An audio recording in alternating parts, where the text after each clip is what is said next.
Gospodi Isuse Hriste, Sine Božji, pomiluj me grešnoga.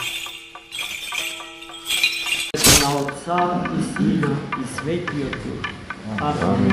Возлюбленого Христа Бога, браći i sestri, posle sedmicата posvetena na Mitarot i Farisejov, kako prva podgotviteljna sedmica v praznikot na Velikiju, Paschalen post, sredi втората подготвителна седмица, која што му е посветена на блудниот син, главниот лик од параболата што Христос им ја раскажува на своите свети ученици. И во првата подготвителна седмица на Митарот и Фарисејот, и во ова главна тема е светото покаяние. Со тоа што во првата седмица за покаянието се зборуваше така што се вкрстија, се сочелија двете ексцерно противставени вредности, смирението и гордоста, а денеска пак се зборува многу експлицитно, многу директно, многу непосредно за потребата од преумление, од преумување и преобразување не само на умот. Умот е еден од елементите на човечката личност, еден од елементите, еден од слоевите на природата на човек. Но со умот се представува севкупниот човек по сите негови онтолошки слоеви. Душата и телото и сите, почувајќи ги и сите гносеолошки орудија или инструменти за познавање на вистината, а тоа се токму умот, срцето, очите, ушите, носот, јазикот, рацете и нозите. Приказната што Христос има раскажа на своите ученици е вистински потресна. Сама по себе предизвикува големо внимание кај сите нас. И имам впечаток дека во оваа седмица доаѓаме со особена духовна жар за да ја чуеме токму таа приказка за блудниот син. А зошто е тоа така, браќи и сестри? Затоа што судбата на тој човек од спомнатата приказка ја делиме на некој начин сите. И ние со право се идентификуваме со него.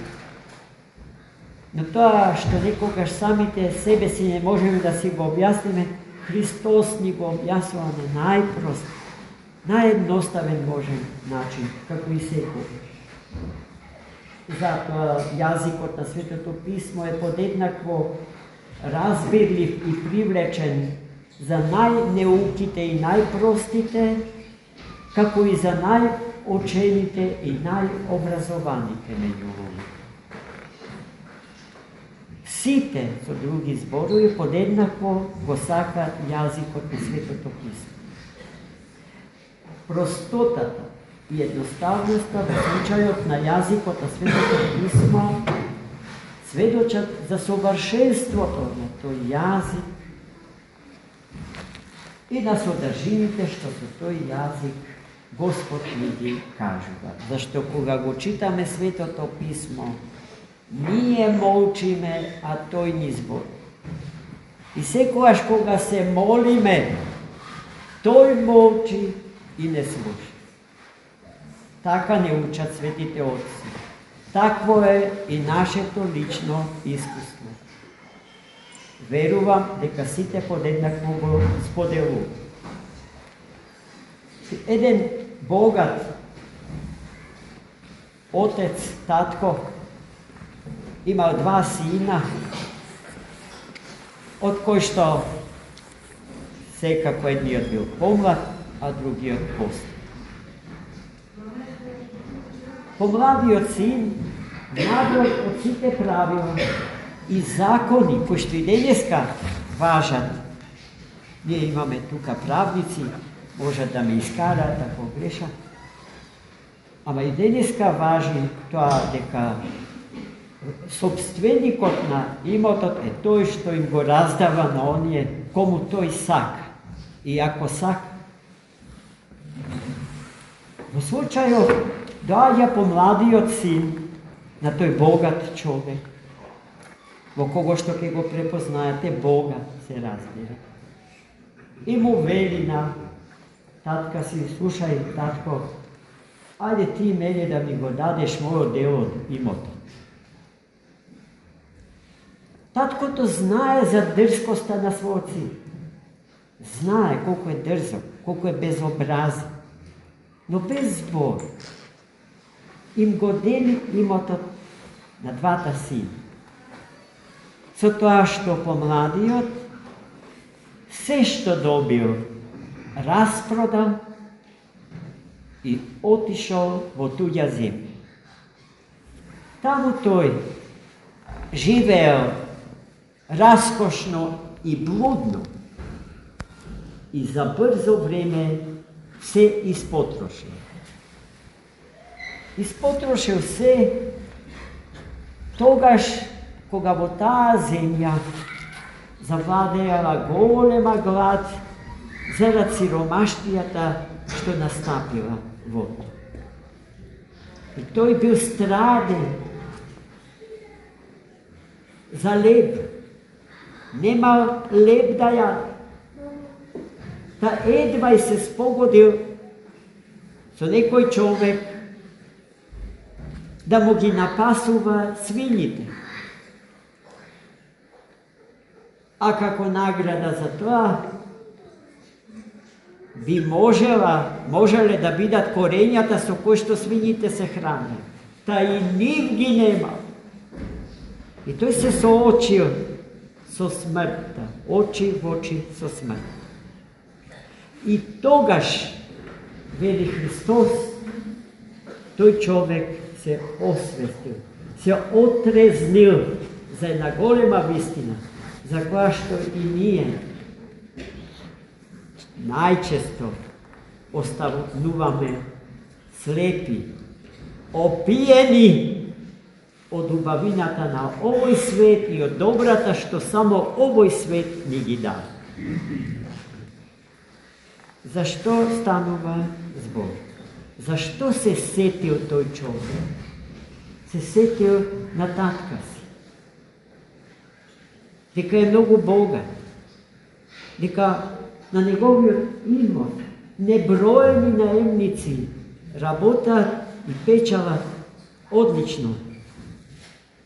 I ima lep vo izobilje za hranu. I si rekao, ajde, stani i odi. Odi vo domot na svoj tatko. I tam od njega pobaraj da budeš primen. No ovoj pat nekako njegov sin, tuku kako jedan od njegovite najemnici.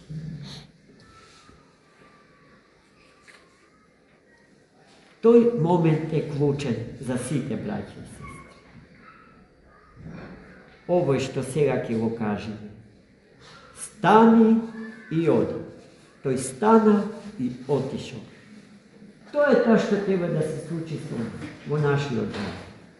Da staneme i da trgneme vo pregratka Hristova.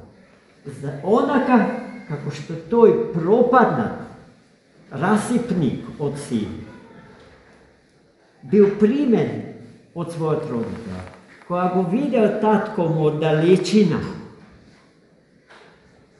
toj ne go psuje o svojoj propadnaci, toko mu se izradi. I na svugite im zapovedao da donesat obleka od porfira i prsten skapocen da mu stavat na raka.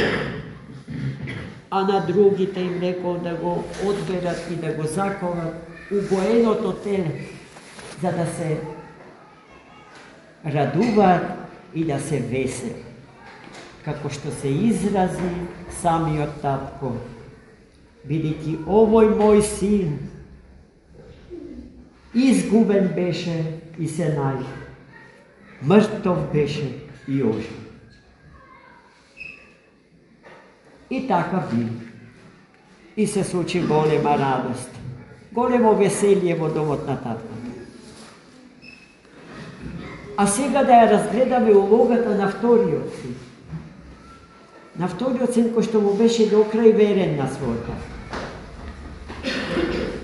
Тој кој што живееше со својот родител и рамо покрај раме работеше со него за доброто на татковиот дом. Ако сме доволно внимателни, ќе забележиме дека и тој не постапува синовски, дека и тој е совладан од гордост своја, бидејќи сметал дека носи посебни во нашиот лексикон и литература, најчеста фраза е фразата историски заслуги или какви годе други заслуги. Тој полагал право на тие заслуги и татко му и не му сега требало да положи рачун.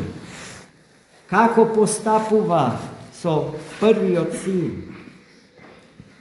И барал, се разбира, соодветно на тоа поголемо внимание, поголеми отставки, поголеми дарови од својот татко.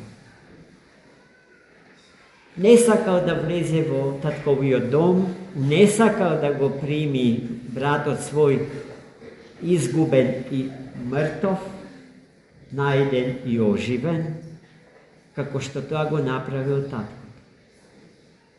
Поради што таткото го молел вториот свој син, го молел да влезе во радост на својот брат. А овој го соочил со неправдата Божем што таткото му ја прави нему. Вели, цел живот сум ти верен, едно козе не ми даде да се развеселам со моите други. А таткото сега го соочува со една голема вистина, пред која што тој остана, за која што останал нем и слеп. И му рекол, слушај си, вистина е сето тоа што ти го кажуваш. Но не заборави дека се што е мое е твое. Се што е мое е твое. Што е едно козе во споредба со се друго? Со се друго што тој веќе му го давал и имал намера да му го остави, а во тоа добро и самиот татко целиот себе си се вградил, се вложил.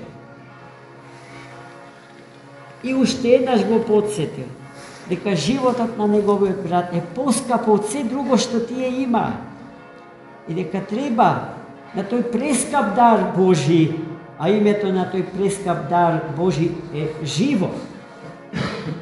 Животот да го славиме, дете мое, дојди, прегрни го братот свој, прими го во радоста своја. И ние, браќи и сестри, треба така да постапуваме. Без оглед на тоа дали сме самите ние во позиција на едниот или вториот брат. Дали некому му правиме штета или некој нас ни прави, кога ќе се сетиме на Бога и кога ќе си кажеме себе си, стани и оди, трчај во прегратките Господни. Зашто рамките и границите на овој свет се претесни споредени со животот за кој што Господ не создал. A prostorot na tvoj život je prostorot na večnost. A večnost je bezvremeno to vreme i bezprostorni je prostor. Amin. Za milost Tvoju. Čestit zdrav. Господи Ісусе Христе, Сине Божий, помилуй меня грешного.